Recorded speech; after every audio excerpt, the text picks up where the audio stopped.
Hello Web3 TV friends, my name is Ornella Hernandez and today I'm at an event in DIFC that is co-hosted by Coinvesting and Cambridge AI Studio, and I'm with our co-hosts. We have Shirom and Vatsal. How are you guys today? Doing great, thanks. It's been great to be here in Dubai. A lot hotter than the Cambridge, so a nice retreat. Yes, I was gonna say you guys are visiting all the way from Cambridge, so how is it going so far?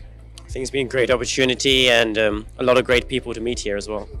Amazing. So can you guys just describe very briefly, pretend you're giving a pitch, Sure. what is Cambridge AI Studio? So I guess a simple sentence summary at Cambridge AI is we want to bridge insights from the forefront of AI research and start to bring them into industry to develop really high impact AI solutions. So that's what we do. We look at research in the field and develop AI products. Okay, out of Cambridge, correct? Yeah. All right. So what are you doing in Dubai then? So we're very excited to announce that we've signed an exclusive partnership with Coinvesting Capital for two things. Firstly, we're developing a contextual platform for AI and specifically decentralized finance. And secondly, we're starting an incubator in Cambridge for AI companies. All right, so let's get into that. You gave a brief overview during your speech, your presentation tonight. Let's get into the first announcement. So it's a new platform called Herd. Yes. And it involves blockchain and crypto. So can you explain what Herd is and how it incorporates blockchain tech? Yeah. Shirom, that's all. Sure, I can maybe explain a bit more from the technical side. So just at the high level, our intention is that Herd is a platform from which anyone can have at their fingertips access to any specific domain. So the domain we've selected for right now, we're focusing on, is the cryptocurrency domain. And the idea is that this field has a lot of misinformation, and it should be as easy as possible for anyone to be able to access knowledge which otherwise might not be so easy to get to maybe make investments or even just educate themselves about in the field. Okay, so you describe this as tools that provide more deeper insights, more so than just the tech, like question answer text generation that we're used to from ChatGPT, right? Yeah. So this is supposed to provide even more context around certain topics. Yeah. So how is that possible? Yeah. So again, we mentioned this in our talk today, how we're kind of building and extending beyond ChatGPT. So ChatGPT does the first layer on information that's available all over the world, right? What we're doing is, yes, we're providing synthesis of information. So yeah, you want to find out what is Bitcoin, how does it work? We can provide that, so can ChatGPT. What we're trying to do is we are incorporating proprietary data sources that ChatGPT doesn't have access on or isn't being trained on. And secondly, we've got an architecture in place that enables you to develop insights. So we're not just providing you information, but actually the AI in the background is looking for patterns and correlations in the data to inform investment decision. That's really the massive domain shift that we have from ChatGPT. Okay. I think one more driving force is that models like ChatGPT at the end of the day are just large language models. And what we mean by a language model, it has a really strong grasp of English, but it's not necessarily good at logic. So what we're trying to say is we have a mixture of models behind it, which are being able to do the complex tasks of deriving these insights, and models like ChatGPT, not necessarily ChatGPT, are just collating this information and synthesizing it in an easy to understand manner for the end user.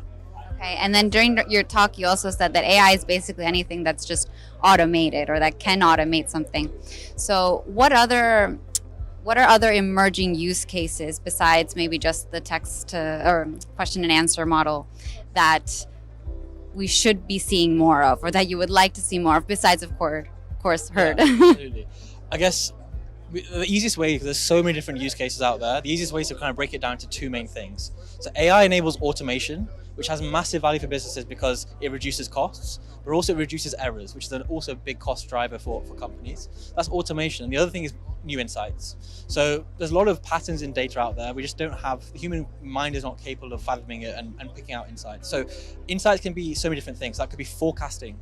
You are a McDonald's. You want to know how many hamburgers to ship to your restaurants. Okay. It could be for banks, cash. For cash, how much cash they need in their branches. So forecasting is one use case. But I guess there are a range of different applications for AI. It's absolutely massive. Okay. What about you? I think one big area I'm going to be seeing is this concept of what I call adversarial defense, because we're now at the pivotal point where we're seeing a lot of products now being developed from academia, and the rate of this being progressing is accelerating year on year.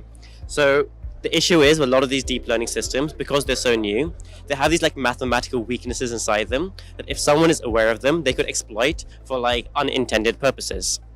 A typical example is like if you have a driverless car, it needs to react to its environment. And typically we have AI systems doing this. But someone might know that, for example, if you stick a small sticker on a stop sign, it tricks the car to think that is like go full speed ahead. So these are very dangerous applications, and we need to understand how we can develop adversarial defense systems to kind of patch these holes in these mathematical algorithms so that they are robust and don't have like losses in the future. So that's one area I would want to see further development. So after all this innovation, we also need to defend against it at the same time. There's going to be a whole range of new industries coming out now as AI gets more and more adopted. So adversarial robustness. Also, initially, AI is not going to be used by itself. It's not going to be left to its own accord. It needs to work with humans. And a big thing that we expect to see is uncertainty quantification. So how people can uncertainty quantification. Yeah. So basically, what does that mean? The idea is, yeah, AI models can give you an answer, but we also want to know how confident is the AI model in the answer it's given. Okay. And the idea is that initially, at least, we're going to be working in a hybrid fashion with AI. So there's going to be a human operator, and to be efficient, what we need is the AI system to tell the human, hey, I'm not confident with this, please go in and check. Especially in very sensitive industries like healthcare, the legal sector, where decisions make massive impact. Okay, so is that where your second announcement comes in, that you guys are starting an incubator for AI spinouts? Yes, absolutely, absolutely. So yeah, very happy to announce that we will be building an incubator in Cambridge called Cambridge AI Labs. The idea is that we want to focus on academia and academics who are developing really, really cool research in this field, and give them a nudge and give them the help and support they need to make that into a spin out and in a company. So we want to provide them technical support, we want to provide them strategic advice, and ultimately connection to investors. Okay. And what's the best way for someone to learn more about this incubator, to get in touch with you guys? Sure. Please visit our website, www.caistudios.com, and feel free to send me an email at shirom@caistudios.com. All right.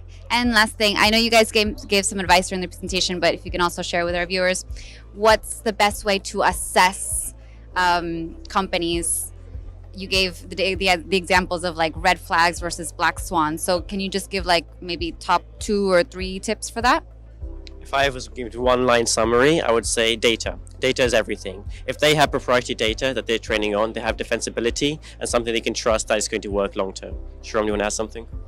I guess, yeah, the use of kind of fine-tuned models, so not relying on open source models, or specifically not relying on APIs such as ChatGPT. Actually, using the data that you have, developing domain-specific models that give you that defensibility over others. All right. Well, thank you guys so much for your time tonight. Thank you. Thank you. And everyone, go check out Cambridge AI Studio for more information, and stay tuned for more interviews coming out of the event tonight.